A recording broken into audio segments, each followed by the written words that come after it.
She's not what you'd expect. She's tough and feisty, but gentle and tender. She makes millions and gives millions to the poor. She cries, she laughs, she teaches, she comforts. This is the Dani Johnson Show. Hi, I'm Dani Johnson. Welcome to the Dani Johnson Show. Hey friend, you probably are full-fledged involved with all the family gatherings, even like company gatherings that are happening right now. This is that season that so many people dread. In fact, 75% of the people dread family events during the holidays. That actually breaks my heart, quite honestly. When I think about it, in fact, I've got to tell you about a conversation I recently had with my son, Micah.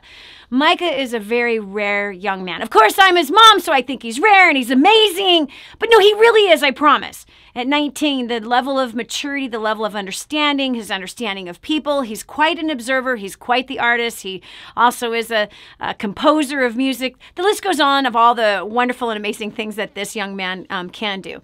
But the thing that I admire about him is his love for people and his love for family. And he and I were in a discussion recently. I said, man, you know what? We brought up the topic about this show. And it was about, family drama during the holidays. And I just said, wow, Micah, we are so blessed. We just don't have that. We clearly just don't have all the super high drama. People ended up with a bunch of fights and contention and dreading getting together. Our family loves getting together and loves eating together. And in fact, we do it pretty much every Friday night where all of us are together. And so the holidays are just longer, more days of it. You know what I mean? Anyway, forget it. My point is that, and I said, so gosh, I don't even have anything really to even go with on this. And he says, no, I've definitely witnessed family drama. I have too when I was growing up. In fact, there was so much of it that my parents ended up moving far away. We're talking 600 miles away. And now Thanksgiving and Christmas was by ourselves. So the three daughters and the parents, all it was a different meal. Nothing special about it. It was just horrible. TV was still on. Everything was exactly the same. So the holidays actually, to me, were funner when my grandmother was throwing plates and cussing people out in Italian than it was just so boring by ourselves.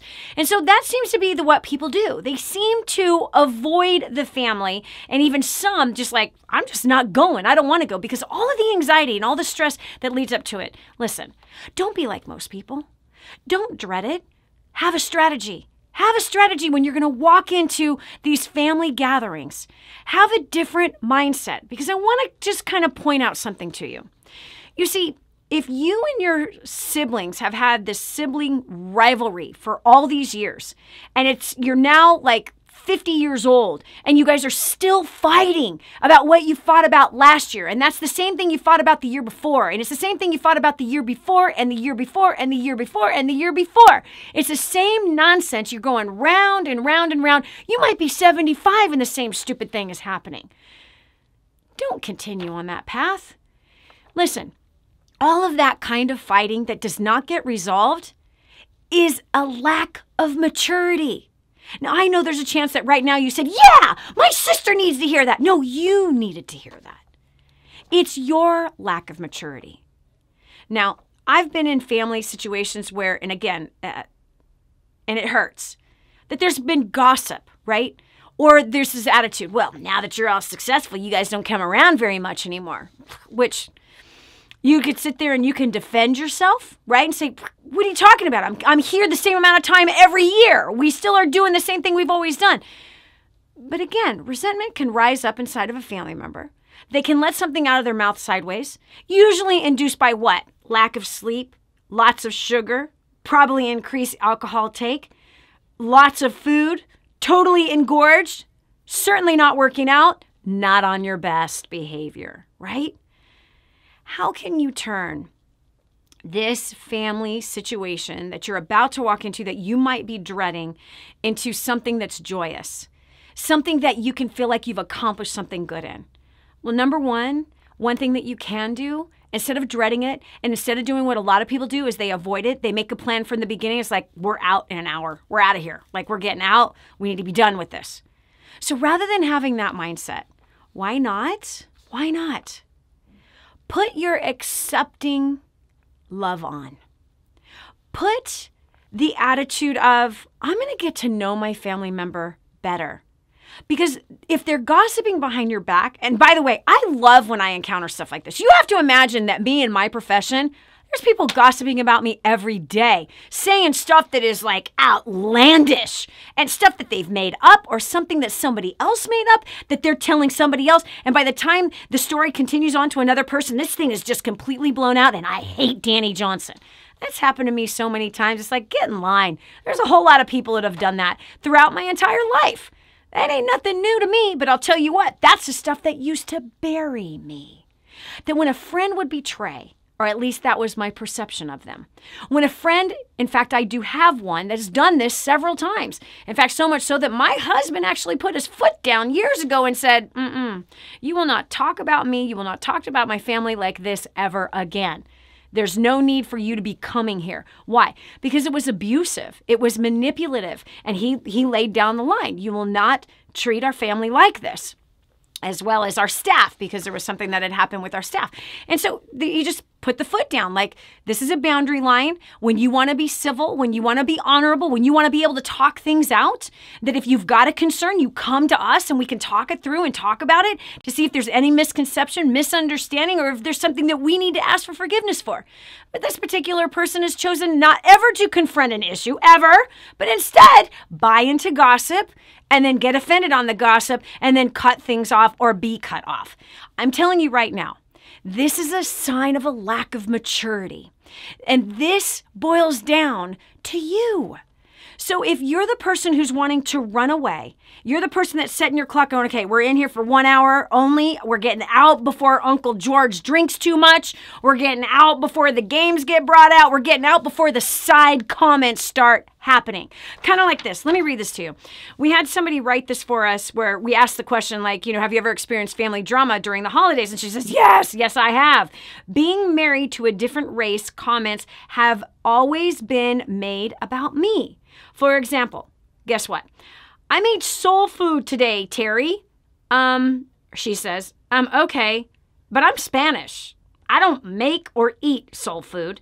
Well, then you missed out on the baked mac and cheese and me playing Aretha Franklin while I was cooking.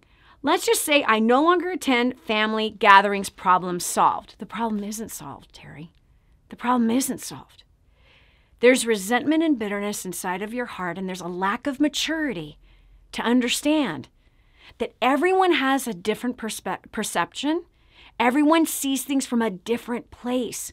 And the way that we handle when we lack maturity, the way that we handle conflict when we have no maturity is one of two ways. One, we avoid it.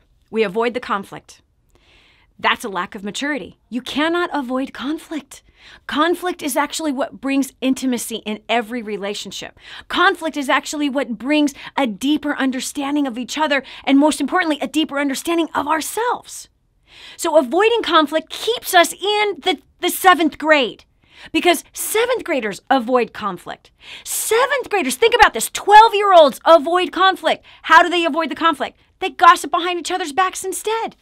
And they get hurt and upset and want to fight when they find out that someone said something bad behind their back.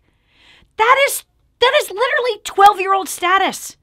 I don't care if you're 50, 55, 75. If you're still acting like that, I got one thing to say to you. Grow up. Grow the heck up. For the sake of the kids that are watching you.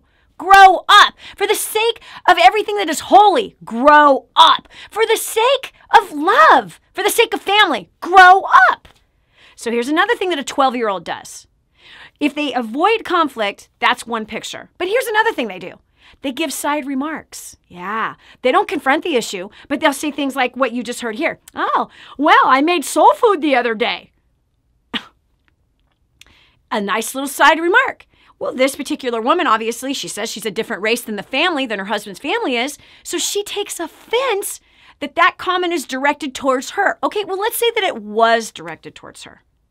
How do you flip that to work in your direction to not act like a 12-year-old? Well, the 12-year-old goes, see, they're attacking me. See, they don't accept me. See, they said that. And that was all about me. And they're attacking my race. Friend, I got one thing to say to you. Stop acting like a 12-year-old and grow up. Grow up. What if they're actually trying to build a bridge with you? What if they're actually trying to learn something with you? What if, I've seen this happen. I have had people in my life, whether it be friends or family, that turn, or clients for that matter, staff, that turn something I say that is coming from a clean place, they twist it, they torque it, and they use it as a weapon against me. I've also done that to other people. I have. Actually, my husband, in years past. Yes, to my husband. He would say something, I receive it as a snide remark, I get all upset, I twist that around, but you said, and I know where you were coming from, and I know what you meant. This is acting like a 12-year-old. I had to tell myself to grow the heck up. That is ridiculous. At that time, I was in my 40s, and I'm getting myself all caught up in knots because I'm assuming that he's, dropping bombs on me, that he's throwing grenades at me because I'm choosing to take offense. People who get offended simply are showing their lack of intelligence, their lack of maturity. That lack of maturity.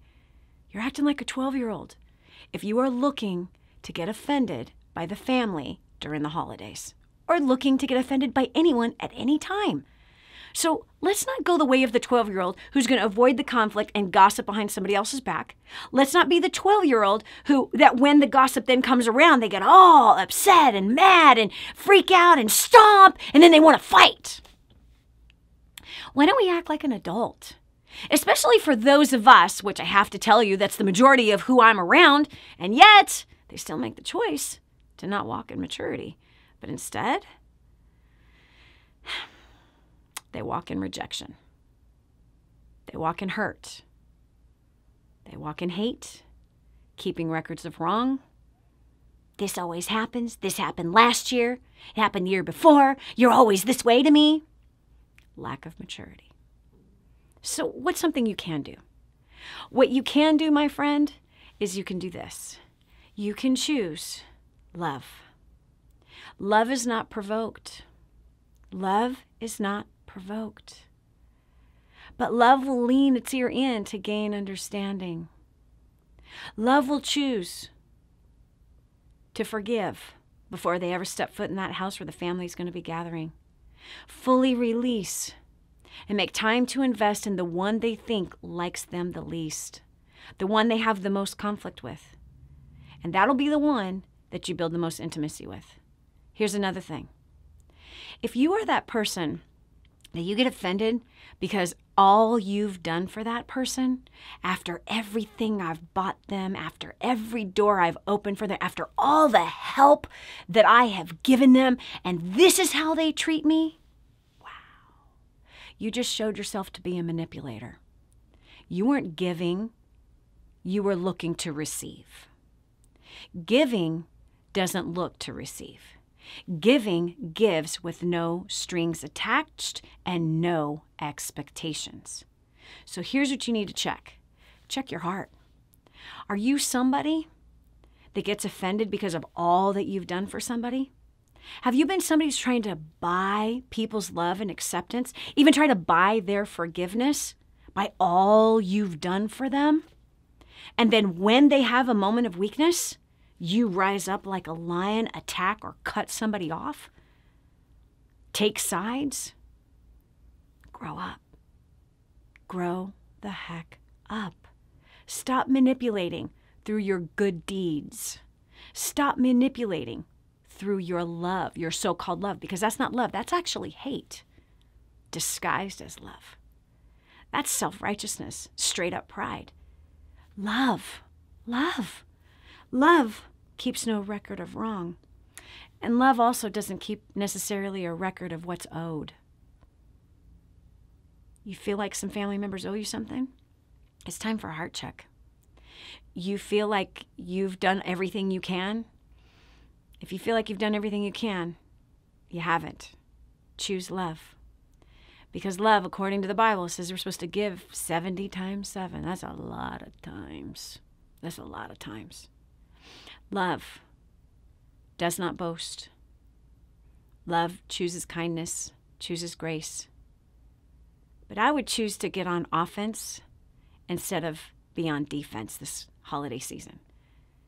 And I would choose that if somebody is gossiping behind your back or somebody hasn't met your expectations, which, by the way, expectations are sitting there just for a form of keeping records to manipulate somebody else. I'm going to say that again. Expectations are there, especially the unspoken ones. The unspoken expectations are there to control somebody else. Where there is expectations, there's no trust. Where there's no trust, there's no love and there's no intimacy. So if you want a better holiday season and no longer fear drama, check your own heart. And choose that if something stings that someone says, you got to check your own heart. You got to ask your Father, why is this hurting? Why does this bother me? And the other thing you got to choose maturity. And maturity says this, that's that person's feelings. That's how they feel right now in the moment. That's their perspective. And guess what? If you're a mature human being, you will honor somebody else's feelings and you will honor somebody else's perspective and their opinion. You will not try to change their feelings. You'll not try to use their feelings as an attack against you and then flip it around and attack them with it. That if you're mature, you're not going to try to tell them they can't have that opinion. They're entitled to their opinion. They're entitled to their perspective. I want to wrap this message up with this. Isn't it interesting that 5 or 6 people could be in a home, maybe even growing up in the same home, and have 5 or more different perspectives about what it was like to grow up in that home? Isn't that interesting? That each person has a different way of seeing their mother and their father, but they all grew up in the same exact environment. Why? Because we're all individually made and made by the great designer, God Almighty himself, who formed us to see things differently than even the other siblings that we grew up with and the other people we were surrounded by. And so if you're trying to tell someone else how they should feel, and you're trying to tell someone else what their opinion should be, and you're trying to tell someone else what their perspective is by simply saying, no, that's not true. No, that's not real. That isn't what happened. You're calling the person a liar. You're accusing them of lying. And accusations will only turn around and poke you in the back. Yep, in the form of gossip. So have the maturity to lean your ear in to understand the very family member that you seem to get in the biggest fight with every year. Lean your ear in because there's something you don't understand about them, and there's a place that you need to grow. And that place where you need to grow is to be able to hear somebody else's feelings, to hear somebody else's opinion, somebody else's perspective, and to gain understanding from it. Not to fight against it, not to tell them that they're wrong, not to prove that they're wrong, but to see it from their position. And it's then when you can build a bridge of unity, trust, and love, and walk the way that your Father in heaven has designed you to walk. Not how he's told you to walk, how he designed you to walk. Do you understand that every single one of the commandments, he already put them in us? He wrote it on our hearts. He already equipped us to do it. The Bible's there as a reminder of what's already in us and how to walk it out. So you already have everything it takes to be awesome during the holidays. You already have what it takes to spread love and kindness and grace, to gain understanding from other people's perspective. You already have it in you what it takes to mature and not stomp out like a 12-year-old out of another family event or to avoid another family event like a 12-year-old. So, choice is yours. You're going to grow up and put your big boy panties on, big girl panties on and big boy boxers on? Or are you going to continue to act like a 12-year-old? Choice is yours, friend. Listen, I hope I thoroughly got under your skin today, and I hope you're as mad as a hornet to me today. I hope you're mad enough to put your big boy boxers on and to put your big girl panties on so that you actually step up, rise up, and do something great with your life. Look forward to the family gatherings this year and go straight for the ones that you normally have conflict with and spend some extra time getting to know who they are. You'll be shocked of what comes out of this. In fact, they might be the one you end up the closest with. Don't avoid conflict. Run straight into it. Well, that's it for me. Thanks so much for joining us today. If you enjoyed today, by the way, we want to read your comments, so please type in below, like, what this meant to you, what you got out of it. If you totally disagree with me, just go ahead. You can cuss me out if you like. It doesn't hurt my feelings. Why? It's your perspective. And your perspective is your perspective, and it's how you feel, and how you feel comes from a long history of junk that is behind you, just like my long history of junk that is behind me. I can understand and respect where it is that you're coming from. That's it for me. I already said that. Bye.